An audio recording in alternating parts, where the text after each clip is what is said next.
ભરૂચના 125 કિલોમીટર દરિયાકાંઠે હિલસાની બેહિસાબ આવક વચ્ચે બરફના અભાવે ભાવો ગગડી માત્ર ₹100 પહોંચ્યા છે।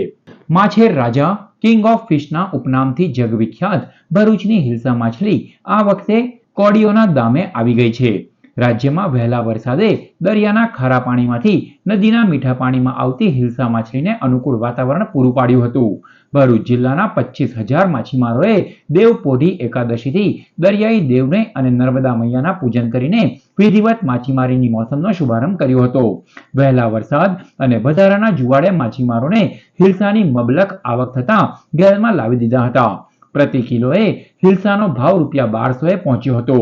જોકે ત્યાર પછીના બીજા જુવાળમાં પણ હિલસાની બેહિસાબ આવક ચાલુ જ રહેતા હિલસાના આવેલા ઘોડાપુરમાં ભરૂચ જિલ્લાના માછીમારો તણાઈ ગયા છે અને ભાવો ડૂબી ગયા હોવાનો ઘાટ સર્જાયો છે। ભાડભૂત સહિતના માછીમારોને હિલસા અઢળક હસ્તગત થઈ છે, પણ તેની સામે ભરૂચ જિલ્લામાં બરફની સમસ્યા સર્જાઈ છે। ભરૂચની આઈસ ફેક્ટરીઓ હાલ માછીમારોની માંગ સામે બરફની ભારે અછત વર્તાઈ રહી છે। જિલ્લાની 4 જેટલી આઈસ ફેક્ટરીઓમાંથી છેલ્લા 2 દિવસથી રોજનો તમામ ઉત્પાદિત થતો 1 લાખ કિલો બરફનો ઉપાડ માછીમારો કરી રહ્યા છે। તેમ છતાં માછીમારોના કહેવા મુજબ તેમને બરફની ઘટ પડી રહી છે।